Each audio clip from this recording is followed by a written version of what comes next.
Êxodo, capítulo 20, a partir do primeiro versículo. Então falou Deus todas estas palavras, dizendo: Eu sou o Senhor teu Deus, que te tirei da terra do Egito, da casa da servidão. Não terás outros deuses diante de mim. Não farás para ti imagem de escultura, nem alguma semelhança do que há em cima no céu, nem embaixo na terra, nem nas águas debaixo da terra. Não te encurvarás a elas, nem servirás, porque eu, o Senhor teu Deus, sou Deus zeloso, que visito a iniquidade dos pais nos filhos, até a terceira e quarta geração daqueles que me odeiam. E faço misericórdia a milhares dos que me amam e aos que guardam os meus mandamentos. Não tomarás o nome do Senhor teu Deus em vão, porque o Senhor não terá por inocente o que tomar o seu nome em vão. Lembra-te do dia do sábado para o santificar. 6 dias trabalharás e farás toda a tua obra, mas o 7º dia, o sábado do Senhor teu Deus, não farás nenhuma obra, nem tu, nem teu filho, nem tua filha, nem o teu servo, nem a tua serva, nem o teu animal, nem o teu estrangeiro que está dentro das tuas portas. Porque em 6 dias fez o Senhor os céus, a terra e o mar, e tudo o que neles há, e ao 7º dia descansou. Portanto, abençoou o Senhor o dia do sábado e o santificou. Honra teu pai e a tua mãe, para que se prolongue os teus dias na terra que o Senhor teu Deus te dá. Não matarás, não adulterarás, não furtarás, não dirás falso testemunho contra o teu próximo, não cobiçarás a casa do teu próximo, não cobiçarás a mulher do teu próximo, nem o seu servo, nem a sua serva, nem o seu boi, nem o seu jumento, nem coisa alguma do teu próximo. Amém. Vamos orar, meus irmãos. Ó Deus, estamos hoje aqui reunidos para estudar sua palavra, para entender sua vontade. Fale conosco, Senhor, pelo Espírito Santo nas Escrituras, abrindo as Escrituras para nós e abrindo também o nosso coração para receber com humildade, com fé, em nome de Jesus, para a sua glória na nossa vida, para o nosso bem eterno no Senhor Jesus, com perdão dos nossos pecados em Cristo. Amém e amém. Graças a Deus. Pode sentar, irmãos. Versículo 13, meus irmãos: não matarás. Hoje, com a graça de Deus, nós vamos encerrar a nossa série no 6º mandamento: não matarás. E vamos encerrar com a pergunta que vocês têm no programa do culto de vocês, se vocês quiserem acompanhar aí, que é a pergunta 136 do Catecismo Maior, que diz assim, irmãos: quais são os pecados proibidos no 6º mandamento? Resposta: os pecados proibidos no 6º mandamento são tirar de qualquer modo a nossa vida ou de outros, exceto em caso de justiça pública, guerra legítima ou defesa necessária, a negligência ou a retirada dos meios lícitos e necessários da preservação da vida, a ira pecaminosa, o ódio, a inveja, o desejo de vingança, toda paixão excessiva, a preocupação exagerada, comer, beber, trabalhar e recrear-se sem moderação, palavras de provocação, opressão, altercações, agredir ou ferir fisicamente e tudo que tende a destruir a vida de alguém. Eu queria, irmão, já para nós começarmos, que nós abríssemos nossa Bíblia em Romanos capítulo 13. Romanos capítulo 13. E eu queria já destacar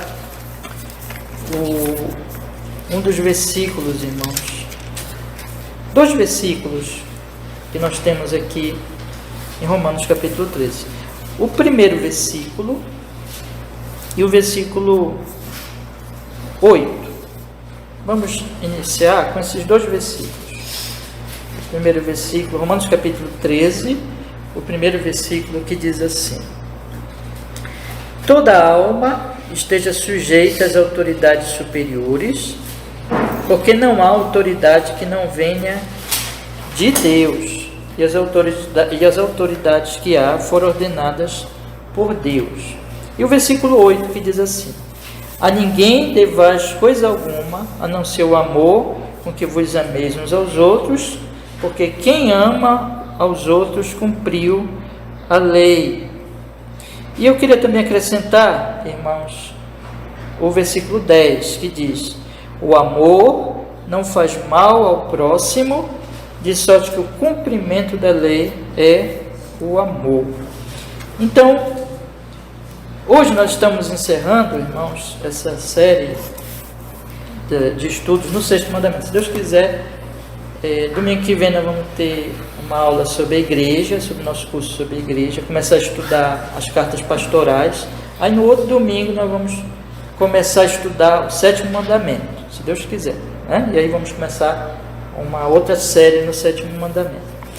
E nesse último estudo do sexto mandamento, essa pergunta 136 do Catecismo Maior, ela trata dos pecados, daquilo que então quebra o mandamento, o sexto mandamento, que é não matarás. Ora, irmãos, se nós formos observar aqui, eu acho que vocês que acompanharam os estudos, vocês perceberam que aqui é exatamente fazer o contrário daquilo que nós já estudamos, como aquilo que Deus quer que nós façamos de acordo com esse mandamento. Então você vai observar aqui os pecados proibidos: tirar de qualquer maneira a vida de outro.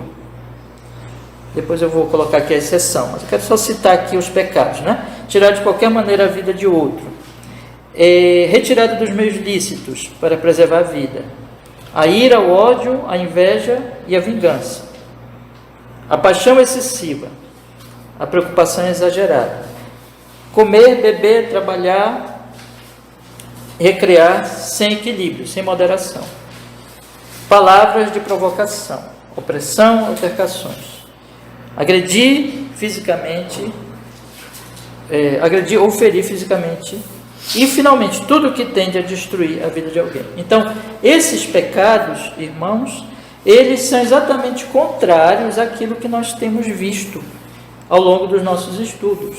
Nós vimos que, ainda no catecismo lá atrás, no catecismo ortodoxo, nós vimos que este pecado, ele acontece já no coração,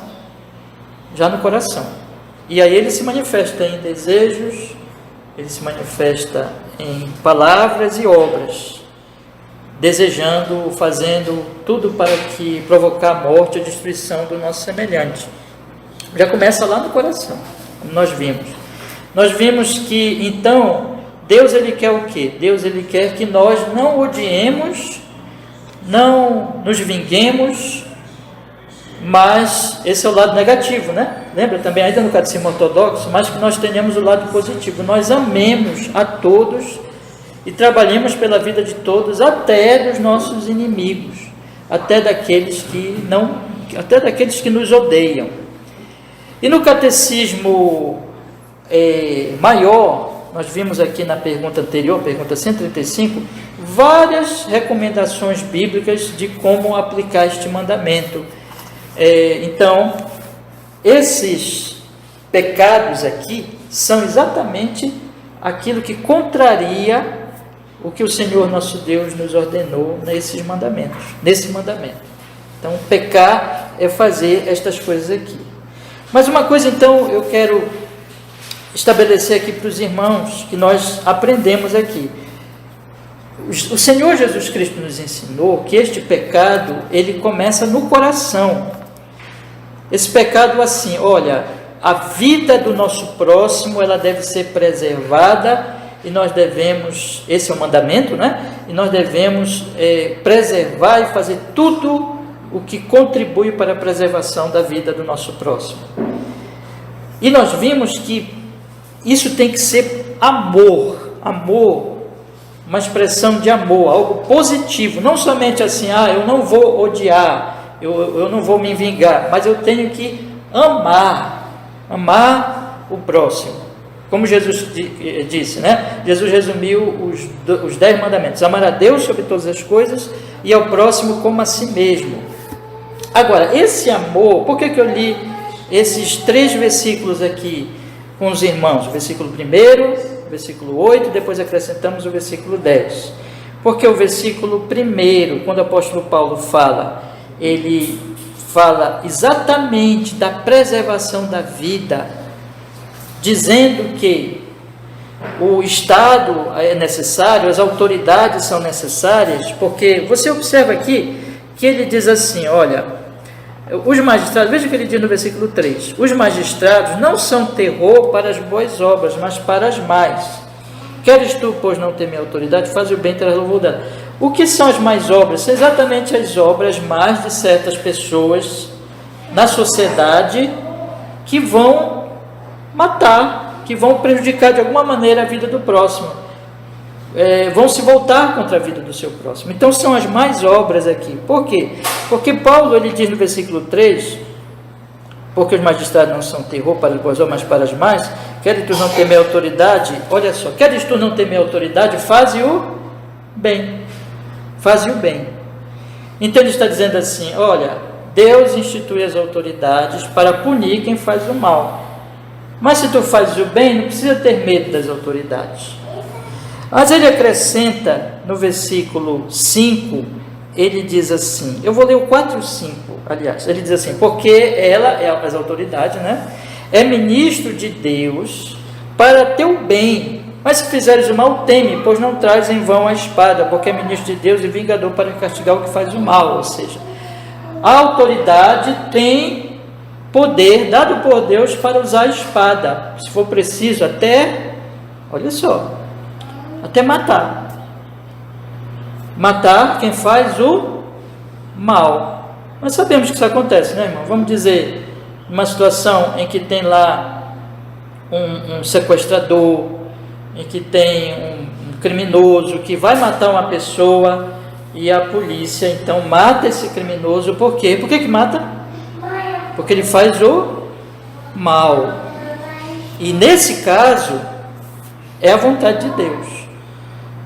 É a vontade de Deus, que Deus está usando a espada ou o armamento que deu ao Estado para impedir aquele que faz o mal de fazer o mal, de matar alguém. Então, quando o Estado vem e ele então, com a força das armas, ele impede uma pessoa de fazer o mal, ali é Deus impedindo aquela pessoa de fazer o mal. Então é punindo a ele e impedindo que ele continue fazendo o mal. E Paulo então está colocando bem claramente que ele é ministro de Deus para isso. Então ele está fazendo isso como ministro de Deus. Por isso que Paulo coloca que nós os cristãos, nós os que amamos a Deus, devemos obedecer às autoridades, nos sujeitar às autoridades. Por qual motivo, irmãos? Porque ela é ministro de Deus. Veja o que ele diz no primeiro versículo: toda alma esteja sujeita às autoridades superiores, porque não há autoridade que não venha de Deus, e as autoridades que há foram ordenadas por Deus. Você percebe? Então, vocês devem se submeter às autoridades, porque elas são instituídas por Deus. Lá no versículo 5, ele diz mais: portanto é necessário que lhes estejam sujeitos, não somente pelo castigo, mas também pela consciência. Olha que coisa importante aqui. Ele está explicando então que as autoridades devem ser obedecidas por nós, diferente da pessoa que faz o mal. Porque a pessoa que faz o mal, vou dar um exemplo para vocês aqui. Vamos dizer que esteja na rua um estuprador. Vou usar de novo um exemplo. Falei de sequestrador, agora vou usar um estuprador. Tem na rua um estuprador que esteja perseguindo uma mulher. Ele vai atrás dela numa rua deserta. Por que ele vai atrás dela numa rua deserta? Porque ele não tem consciência. Ele só quer se livrar da punição. Essa é a mente do maligno, né? Do homem perverso. Mas se ele vai na rua deserta, e naquela rua deserta dobra uma viatura da polícia, aí ele, aí o que ele faz? Aí ele desvia o caminho, ele muda os planos dele. Por que ele mudou os planos dele? Porque ele sabe que se aqueles policiais quer suspeitar do que ele quer fazer, do ato maligno dele, ele será punido. Então o que o faz retroceder? O medo da punição, o medo da correção, o medo da força do Estado, porque os policiais representam o Estado. Então nós temos aqui que Paulo, porém, diz que no nosso caso não é assim, não é só isso, mas nós obedecemos às autoridades e fazemos o que é bom, porque veja que toda a situação aqui é fazer o bem, fazer o que é bom, boas obras, não somente pelo castigo, mas pela consciência. O que é isso, consciência? Consciência é exatamente aquele aspecto em que eu tenho consciência de Deus. O cristão é diferente do ímpio, porque o ímpio ele não comete uma fraude, ele não rouba um dinheiro, ou ele não faz algum mal ao próximo, porque só se alguém estiver olhando, for denunciar, ele não faz. Mas o cristão não. O cristão ninguém está olhando, mas por causa da consciência dele diante de Deus, porque ele ama Deus, ele não vai fazer aquilo. Então Paulo coloca aqui isso. Então veja, a grande primeira questão é Deus. Deus está dizendo assim, portanto, aqui na sua palavra, está nos ensinando na sua palavra, que nós não vamos fazer o mal para o nosso próximo, verdadeiramente, é assim que Ele quer, quando nós fazemos aquilo, fazemos o bem, amamos e fazemos o bem, não apenas por um medo de punição, mas verdadeiramente porque nós queremos agradar a Deus, honrar a Deus, fazer a vontade de Deus, com uma expressão de louvor a Deus. Então, quando nós pegamos isso aqui, nós podemos entender o versículo 8, quando ele diz assim: a ninguém devais coisa alguma, a não ser o amor com que vos ameis uns aos outros, porque quem ama aos outros cumpriu a lei. Aí está aí o versículo 9, que faz um resumo dos mandamentos: não adulterarás, não matarás, não furtarás, não darás falso testemunho, não cobiçarás. Até Paulo nem coloca bem na ordem, né? Mas o que ele quer falar aqui é que esses mandamentos são os 10 mandamentos, não há outro mandamento. Ele diz que nesta palavra não se resume, que nesta palavra, vou ler conforme está aqui, e se há algum outro mandamento, nesta palavra se resume: amarás ao teu próximo como a ti mesmo. Aí ele fecha o argumento no versículo 10 dizendo: o amor não faz mal ao próximo, de sorte que o cumprimento da lei é o amor. Veja, amor. Ora, Paulo não fala aqui nestas palavras, mas nós sabemos que Jesus Cristo falou, resumiu os 10 mandamentos em 2: amar a Deus com toda a tua força, com todo o teu coração, com todo o teu entendimento, e ao próximo como a si mesmo. Então este amor ao próximo é resultado do amor a Deus. Então aqui está o Evangelho, o cristianismo. O cristianismo é uma relação de amor a Deus e de amor ao próximo, em que então a minha consciência está presa a este amor, de forma que não somente por medo de punição eu não vou matar ou prejudicar ou cometer algum desses pecados aqui, mas por causa da minha consciência, por amor a Deus e consequentemente por amor ao próximo, porque eu vou amar o próximo por causa do meu amor a Deus. Então, consequentemente, eu não farei o mal, mas eu farei o bem. Por isso que essa pessoa é o melhor tipo de cidadão que um Estado pode ter.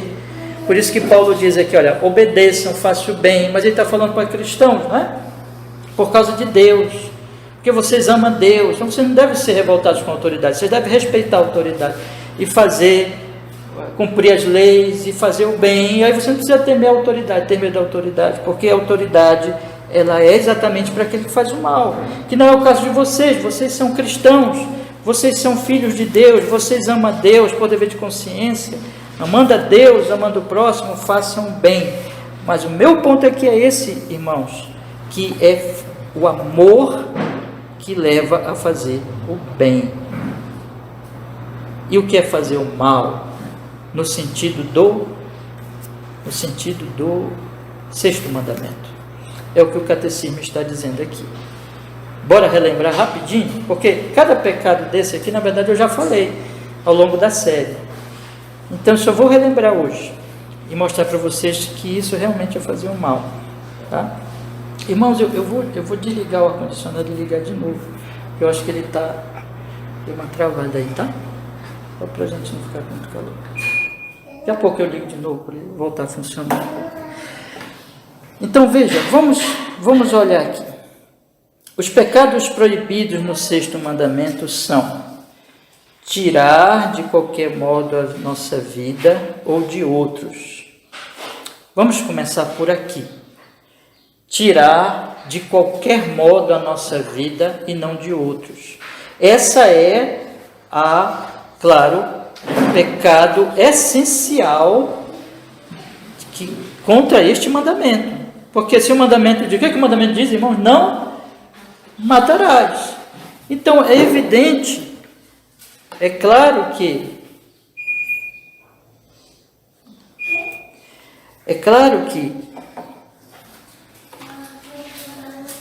o que é pecar contra este mandamento? É tirar a nossa vida e a de outros. E tirar de qualquer modo. Veja que é pecado eu atentar não somente contra a vida do outro, mas eu atentar contra a minha vida.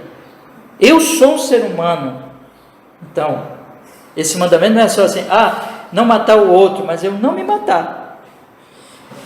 Mas esse não matar, o que é um pecado? É atentar contra a vida do outro, ou seja, é matar ou matar a mim mesmo. Isso não tem só um modo. Isso tem modos assim, irmãos, vamos dizer assim, é uma coisa muito variável na experiência humana.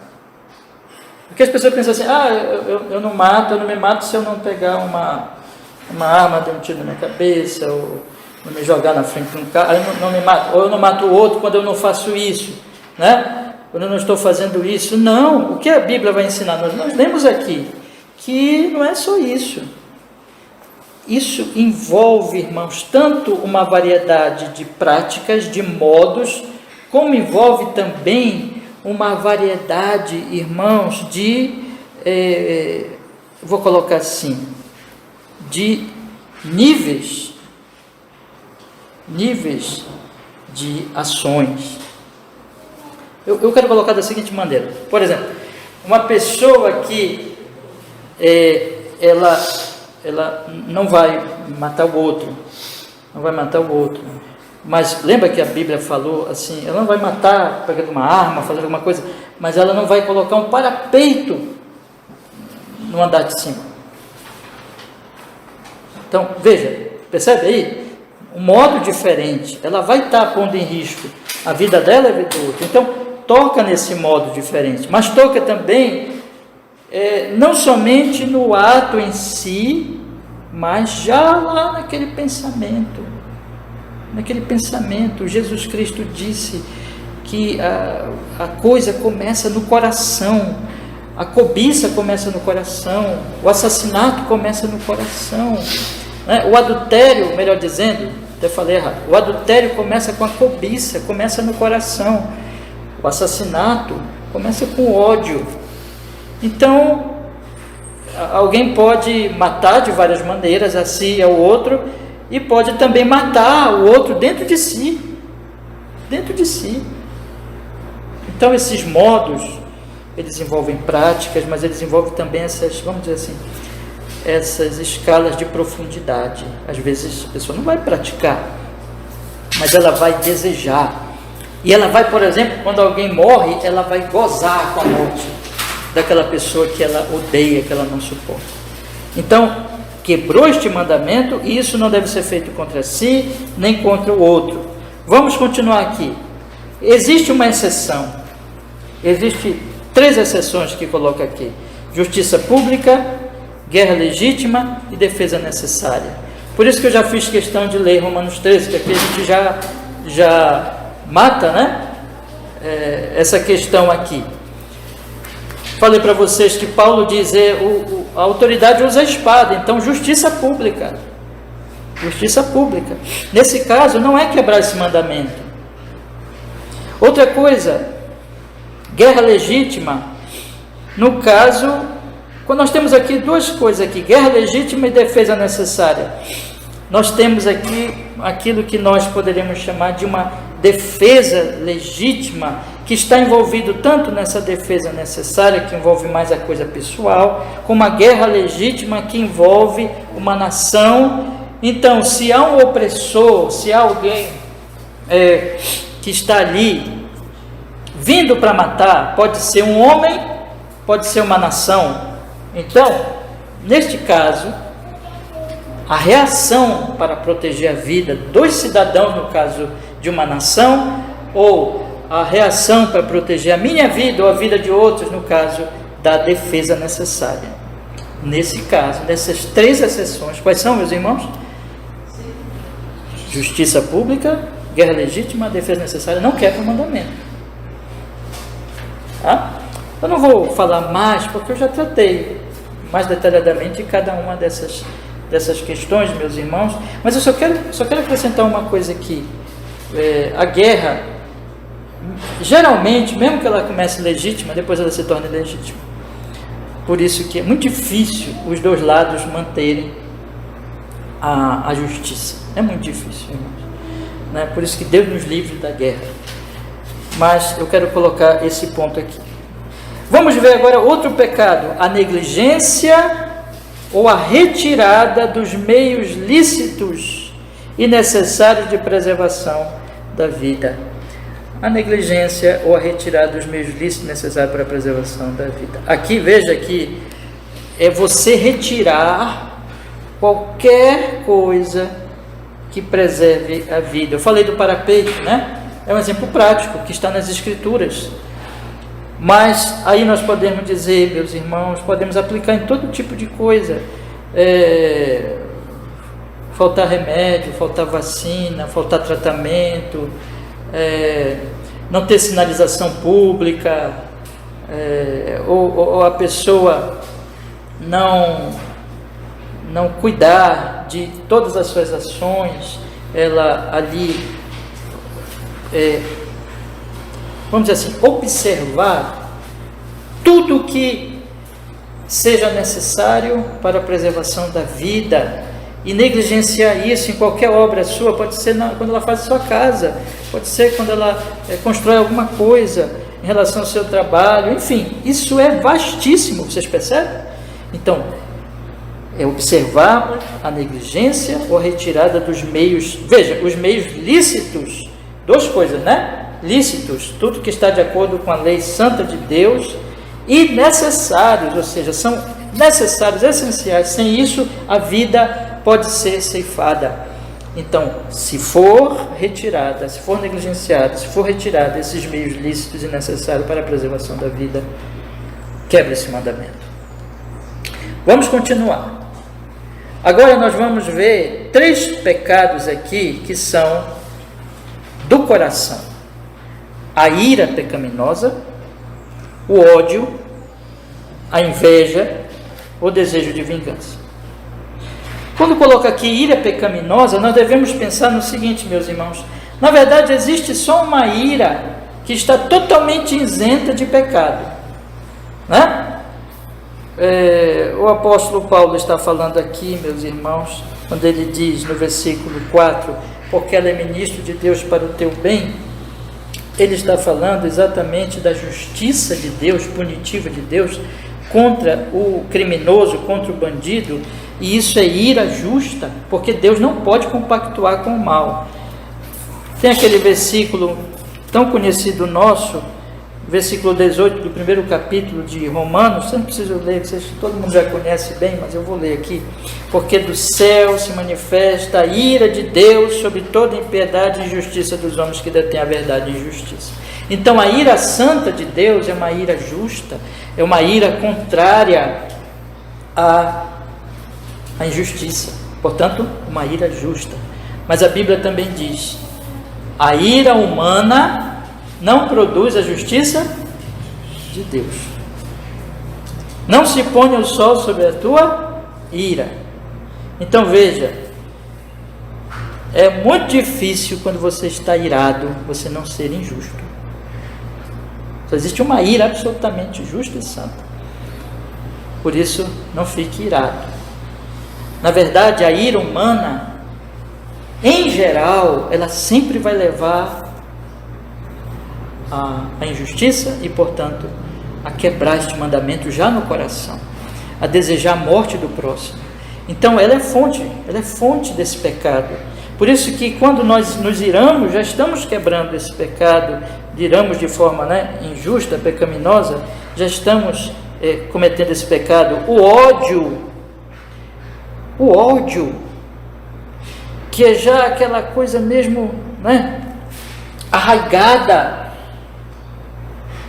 contra o próximo, no coração. A inveja que é eu não estar satisfeito com o que o outro tem e desejar o que o outro tem. E finalmente o desejo de vingança, que é eu não perdoei o outro, o próximo que me fez algum mal, e eu quero pagar na mesma moeda. Então esses pecados, isso aqui já é quebrar o mandamento, e são coisas que estão no coração. É por isso que quando na primeira parte ele fala os vários modos de tirar a nossa vida do outro, de respeito a essas coisas, irmãos, a amplitude de várias práticas ou de negligência que podem levar a isso, e também a questão do coração, que ali já está o ódio, a inveja, o desejo de vingança. Próxima maneira de quebrar este mandamento: toda paixão excessiva, tudo aquilo que me leva ao descontrole, a paixão excessiva, ardente. Isso pode envolver muitas coisas, pode envolver sexualidade, pode envolver bens, pode envolver poder. Quando mexe com as nossas paixões, quando aquilo fica descontrolado, excessivo, evidentemente nós vamos começar a desejar o mal para o nosso próximo, Eu sei que vocês já ouviram muitas vezes a expressão matou por amor, Mas ninguém mata por amor.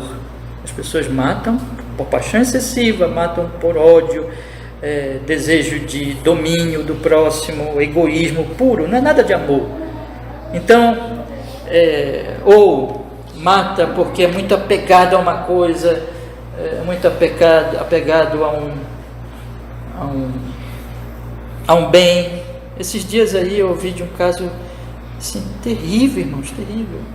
Acho que não sei quem ouviu falar de um moço que matou um idoso porque ele bateu no carro dele, E num ato assim, deu um golpe lá no peito do idoso e o idoso veio a falecer. E essa mesma pessoa depois, numa outra reportagem, eu vi que chorava fazendo a reconstituição, Então, a paixão, o descontrole. Vou falar até isso aqui para vocês. Eu lembro da minha mãe, quando ela dizia, dizia principalmente para nós homens, dizia assim: olha, se alguém falar alguma coisa para ti, deixa para lá, Deixa para lá, vai-te embora. Quando nós ficamos acalorados, irmãos, quando nós ficamos ardentes por dentro, seja qual for o motivo, seja o que for que esteja nos levando àquilo, isto é uma coisa que combate esse mandamento, que é um pecado contra esse mandamento, porque quando a pessoa está debaixo desse tipo de sentimento ardente, apaixonado, algo está levando a ele ao descontrole, ele atenta contra a vida do próximo já no seu coração, já deseja o mal daquela pessoa, e isso não é cumprir este mandamento, meus irmãos. Vamos continuar. A preocupação exagerada. Aqui é aquilo que o Senhor Jesus Cristo falou: não vos preocupeis com o dia de amanhã, Vamos dar uma olhadinha aqui, irmãos, aproveitar aqui para ler Mateus. Pega a sua Bíblia aí, por favor, no Evangelho de Mateus. Não tinha programado aqui, mas eu acho bom nós lermos aqui. Mateus capítulo 6, versículo 25. Observe aí. Mateus capítulo 5, versículo 6. 6, versículo 25. Diz a palavra do Senhor. Por isso vos digo, não andeis ansiosos quanto à vossa vida, pelo que haver de comer, ou pelo que haver de beber, nem quanto ao vosso corpo, pelo que haver de vestir. Não é a vida mais do que o mantimento, e o corpo mais do que o vestuário? Olhai para as aves do céu, não semeiam, não cegam, nem ajuntam em celeiros, e vosso Pai Celestial as alimenta. Não tendes vós muito mais valor do que elas? E qual de vós poderá, com todos os cuidados, acrescentar um côvado à sua estatura? E quanto ao vestuário, por que andais ansiosos? Olhai para os lírios do campo, porque como eles crescem, não trabalham, nem fiam. E eu vos digo que nem mesmo Salomão, em toda a sua glória, se vestiu como qualquer deles. Pois se Deus assim veste a erva do campo, que hoje existe, e amanhã é lançada no forno, não vos vestirá muito mais a vós, homens de pequena fé. Não andeis, pois, inquietos, dizendo, que comeremos, que beberemos, ou com que nos vestiremos? Porque todas estas coisas os gentios procuram. De certo, vosso Pai Celestial bem sabe que necessitar de todas essas coisas. Olha só, Deus sabe. Mas buscai em primeiro o reino de Deus e a sua justiça, e todas estas coisas vos serão acrescentadas. Não vos inquieteis, pois, pelo dia de amanhã, porque o dia de amanhã cuidará de si mesmo. Basta cada dia o seu mal. Jesus diz, não se preocupem. Deus cuida de vocês. Ele diz, busquem em primeiro lugar o reino, e as outras coisas serão acrescentadas. Então Ele vai cuidar de vocês. Não se preocupem. Paulo diz que não devemos estar ansiosos por coisa alguma, mas apresentar a Deus as nossas petições com ações de graça. A palavra, o apóstolo também diz, lançando sobre Ele toda a vossa ansiedade, porque Ele tem cuidado de vós. Esse é um versículo bem conhecido nosso, né, meus irmãos? Mas o ponto aqui é que a preocupação exagerada, ela gera danos físicos também. E ela gera também um estado de nervosismo, posso até dizer de irritabilidade, de um clima de briga, de confusão. E todas essas coisas, é claro, que tendem contra a nossa vida e contra a vida do nosso próximo. Veja, eu quero fazer um parênteses aqui. Eu não estou falando de certos diagnósticos de ansiedade, que isso aí é para quem entende de medicina, de psicologia, e tem estudo sobre isso. Eu não vou entrar nessa área, até porque eu não tenho preparo para falar dessas coisas. Isso aí, existe sim esse tipo de problema que tem que ter tratamento e assim por diante. Mas eu estou falando, irmãos, daquilo que é de respeito ao nosso... Inclusive essas coisas que tem tratamento também, podemos dizer, não se cuidar também é quebrar este mandamento, inclusive, né? Mas esse é um outro setor, mais da área propriamente de quem estuda essas coisas. Mas o nosso ponto aqui é do pecado da preocupação, é da ansiedade, é de não confiar em Deus, é de não esperar em Deus. E isso, irmãos, é quebrar também este mandamento, porque prejudica a nossa vida, porque prejudica a vida das pessoas que estão em volta de nós, né? Bom, vamos continuar aqui. E vocês veem que essas coisas eu já falei, na verdade. Nós estamos vendo aqui os pecados, a preocupação exagerada. Agora, olha, comer, beber, nós fizemos um estudo só sobre isso um domingo aqui. Comer, beber, trabalhar, recrear-se sem moderação.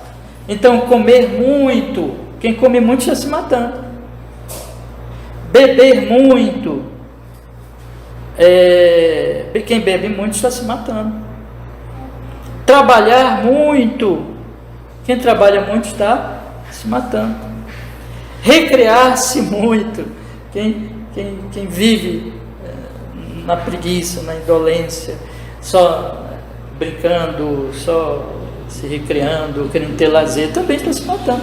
Está se matando até porque não vai ter o pão de cada dia, porque para ter o pão de cada dia tem que trabalhar, né? Mas outras situações que podem trazê-lo a respeito daquela situação de recreação, que isso também, com certeza, falta de exercício, falta de trabalho, falta de esforço, com certeza traz danos também, né? E o que nós estamos vendo aqui, portanto, irmãos, é aquilo que nós já falamos já, desequilíbrios. Então, a pessoa que come muito vai tendo problema com a saúde, o que trabalha muito vai se cansando, né? vai prejudicando a sua própria vida. Cadê aqui? Perdi aqui. Trabalhar e recrear-se também. E temos aqui a última parte do nosso estudo de hoje, que diz respeito às palavras. As palavras. Palavras de provocação, opressão, altercações, agredir, oferir fisicamente e tudo o que tende a destruir a vida de alguém. Aqui finaliza com algo amplo, colocando, enfim, tudo que vai destruir a vida de alguém. Mas veja, aqui tem 2 pontos aqui: palavras e ações. E vocês percebem, né, meus irmãos, que os estudos anteriores, quando nós vimos que a vingança, o ódio e essas coisas vão levar a essas palavras. Palavra de provocação, fica provocando o outro, fica com aquelas picuinhas, fofoquinhas, ou provocando o outro, ou semeando. Daqui a pouco nós vamos estudar um mandamento sobre o nome do próximo, sobre o bom nome das pessoas, mas enfim, tudo isso quebra também este mandamento. Por quê, meus irmãos? Porque eu estou ali odiando já no coração e estou prejudicando a vida do próximo com aquelas palavras de provocação. E coloca aqui também opressão, quando eu oprimo o próximo, quando eu uso as minhas palavras para agredir e para machucar e para pisar e para oprimir, especialmente isso é feito a respeito de quem tem autoridade sobre o outro, oprimindo com palavras. Também quebra este mandamento, está também atacando a vida do próximo. Altercações, que são aquelas discussões acaloradas, brigas, disputas, as pessoas odeiam mesmo o outro, e o que acontece muitas vezes nesses ditos debates aí de internet, ou que a gente vê também na política atual, é só briga, é só ódio, é só altercação, é só disputa. Ninguém está ali lutando por bem nenhum, isso é conversa. As pessoas estão se odiando e as pessoas estão querendo se destruir, na verdade. São as altercações, mas isso acontece também nas famílias, nas comunidades e até em igrejas, irmãos, a gente ouve falar dessas coisas. Agredir, e finalmente, irmãos, agredir, oferir fisicamente a tudo.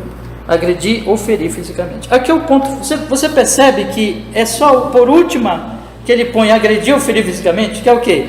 É quando efetivamente uma pessoa pega uma arma, dá um tiro, ou pega uma faca, ou dá um soco, ou faz uma... Sabe? Ele coloca por último. Por quê? Porque quando a pessoa faz essas coisas, em geral, todos os outros pecados já foram cometidos.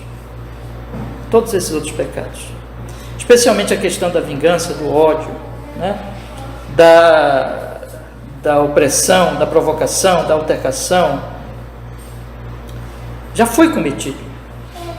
Por isso que isso já é pecado, por isso que já são pecados contra o mandamento. Por quê? Porque dentro de si, quando a pessoa está usando palavras opressoras, a pessoa está desejando o mal do outro, está desejando até a morte, a destruição do outro, naquele momento, pelo menos, de grande raiva e ira.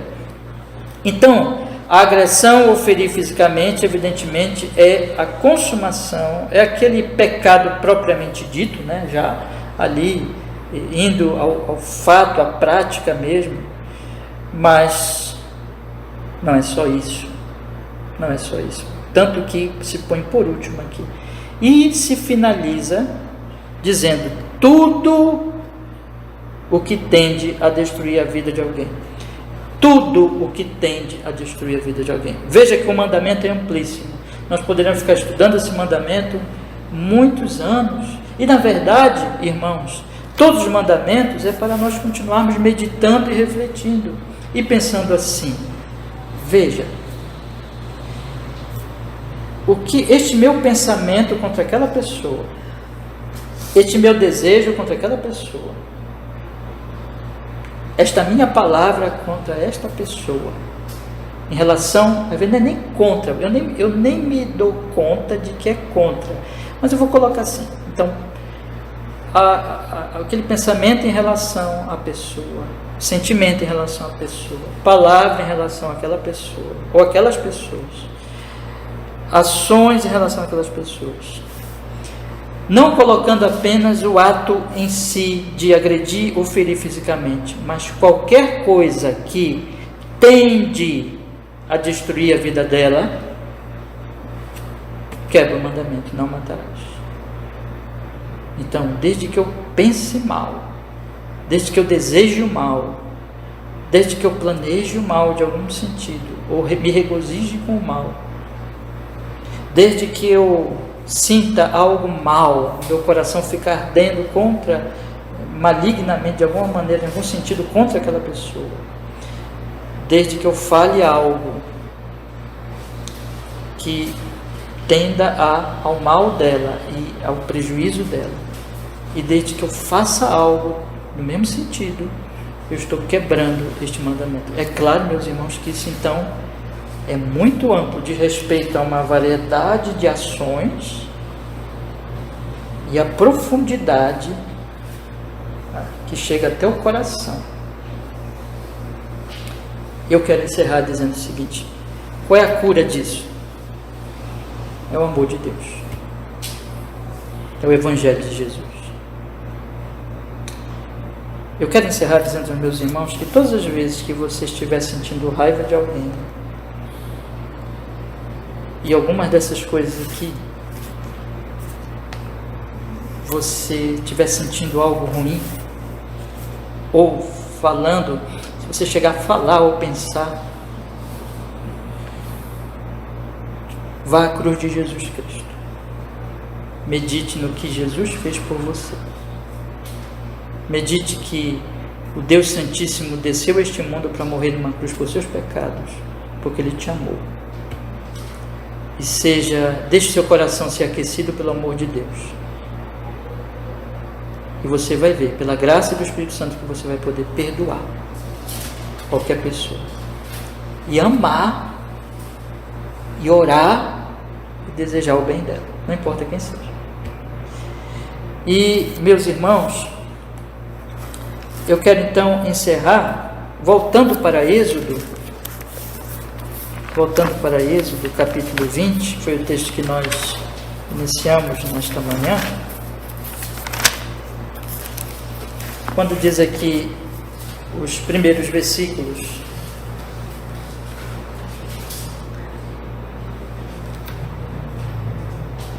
então falou Deus todas estas palavras: eu sou o Senhor teu Deus, que te tirei da terra do Egito, da casa da servidão. Não terás outros deuses diante de mim. Essa é a grande questão. E a questão do Evangelho é quando nós abraçamos a Deus, amamos a Deus em Cristo Jesus, o seu Filho. Como até o pastor Tim Keller cita Calvino, mais ou menos assim, Calvino não, Lutero, quando ele diz assim, quando nós cremos no Senhor Jesus, confiamos nele como nosso Salvador, isso está relacionado a este mandamento: não ter outro Deus diante de mim, porque enquanto nós não estamos crendo nele e dependendo dele, nós estamos nos idolatrando. Mas quando nós desistimos da idolatria, da autoconfiança, e olhamos para Jesus, confiamos nele, está relacionado a esse mandamento. Nós não vamos ter outros deuses. Nós vamos dizer: ele é o nosso Deus, que nos tirou da terra do Egito. E aí nós vamos poder olhar para o próximo com amor, independente de quem seja, porque ele diz para nós amarmos até os inimigos e lutarmos para o bem deles, independente de quem seja. Pode falar, né? Posso fazer um comentário? Depois eu queria fazer uma pergunta.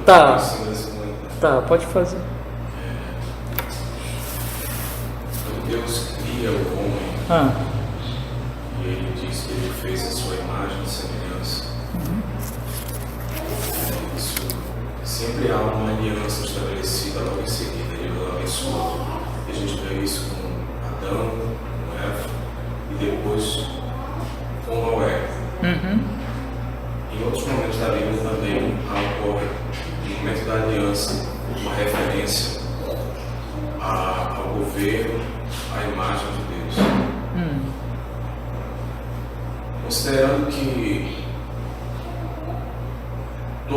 toda a ofensa de todos esses mandamentos, daqueles que nós ainda veremos, isso ofende ao governo soberano de Deus, e ao próprio início do capítulo 20, quando ele, antes de elencar os mandamentos, ele diz: então falou Deus todas estas palavras, eu sou o Senhor. Ele estabelecendo um cuidado, está estabelecendo aqui o fundamento do seu governo soberano, tudo aquilo que ele vai dizer em seguida, as proibições, considerando que nós somos simplesmente miseráveis e que nós não temos um fim em nós mesmos, que Deus não criou o mundo para que nós nos arregalássemos nele e vivêssemos felizes, porque Deus quer simplesmente a nossa felicidade, mas porque Deus é soberano, que o fim maior é Deus, então que esse mundo chegará a um fim.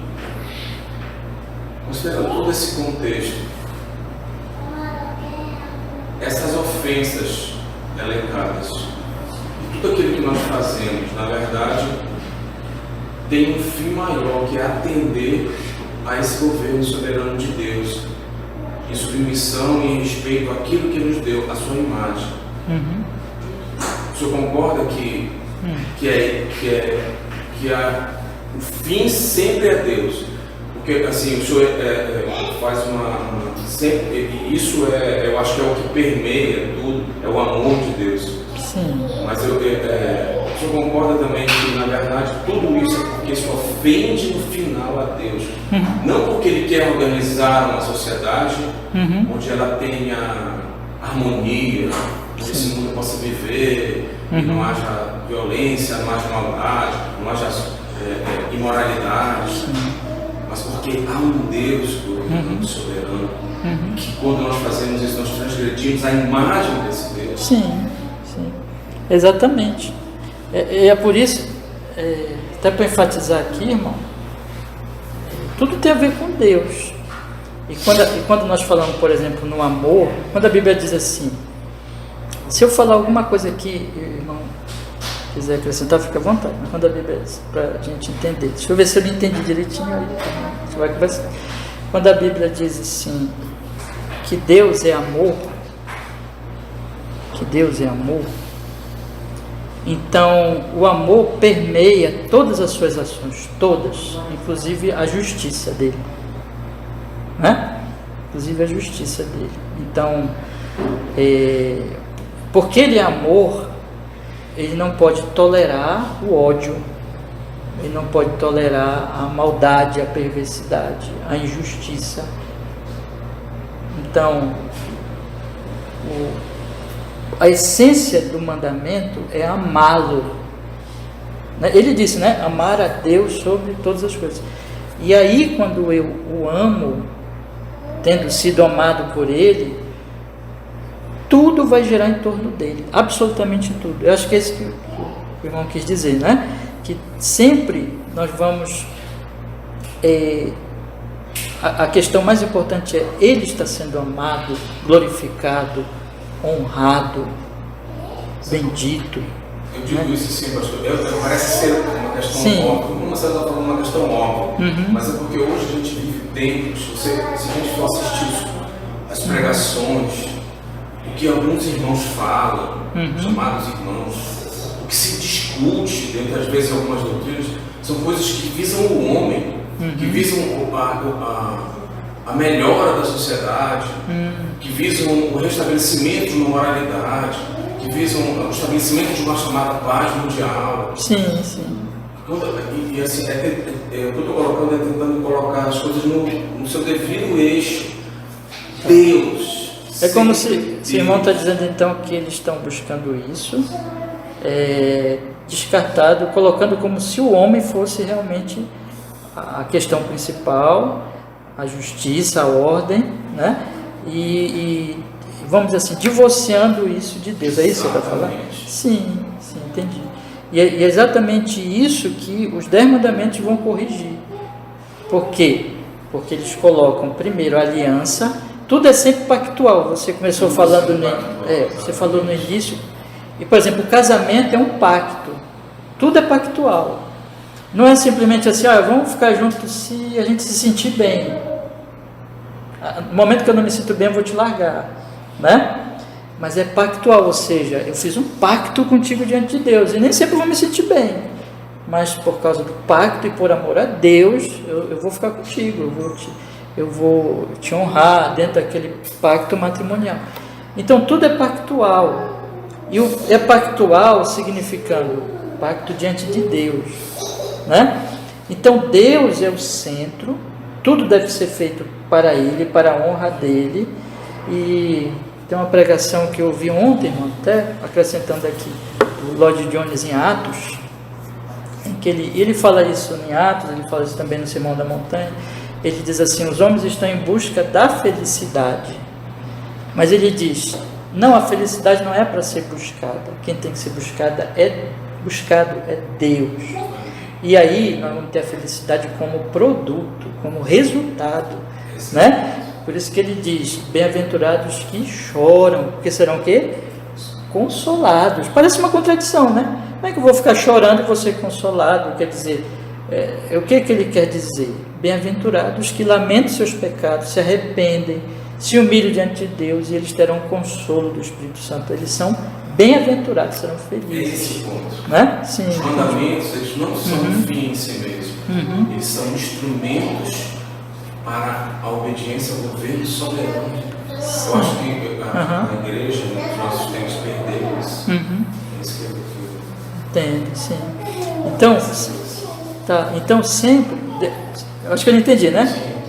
Então sempre a questão, acrescentando aqui, irmão, e é por isso que sempre a gente está levando a questão do amor a Deus. Entende? Por isso que Paulo fala em Romanos 13, por causa de Deus. Porque vocês são gratos a Deus. Mas isso só é possível no Evangelho. Esse é um ponto que a gente nunca tem que esquecer. Porque até mesmo se nós colocarmos esse aspecto do amor a Deus sem o Evangelho, aí nós não estaremos falando verdadeiramente do amor de Deus nem a Deus. Porque o religioso, ele acha que ele ama Deus, tá? Mas por isso que eu citei agora a parte do Lutero, né? Que o Lutero fala assim: na medida que eu não confio em Jesus para minha salvação, eu posso tentar agradar a Deus fazendo esses mandamentos sem confiar em Jesus. Eu já quebrei o primeiro mandamento, porque eu não estou adorando a Ele, eu estou adorando a quem? A mim. A forma protestante surgiu dentro do contexto do realismo católico. Né? Sim. Né? Então, o Evangelho, ele vai corrigir tudo isso, até esse entendimento errado de que você falou de alguns irmãos hoje, né? De alguns cristãos professos hoje, assim, de quererem fazer alguma coisa, fazer uma mudança, buscar essa mudança pura e simplesmente, e esquecerem do Evangelho que verdadeiramente transforma. Tá bom? Vamos encerrar então assim, meus irmãos, hoje, para a gente orar, com este primeiro mandamento, versículo 3, não terás outros deuses diante de mim, com o 6º mandamento, não matarás. E lembrando de Romanos 13, amar a Deus, amar ao próximo, como a si mesmo. Vamos orar? Vamos pedir que Ele nos abençoe. Amado Senhor da glória, obrigado por nós termos aqui mais uma vez o privilégio, a alegria de podermos estudar mais um mandamento. Hoje nós estamos completando mais uma série no 6º mandamento. Aplica na nossa alma, Senhor Deus, esses estudos, e que sejam edificantes, que sejam fortalecedores e que nos levem então a crescer. Sabemos que vamos falhar, somos pecadores, mas na graça do Senhor, a crescer neste mandamento do não matarás, trabalhando em todos os sentidos pela vida do nosso próximo, em nome de Jesus Cristo. Muito obrigado, Senhor, nos edifica, nos santifica cada vez mais em Jesus Cristo. Amém e amém.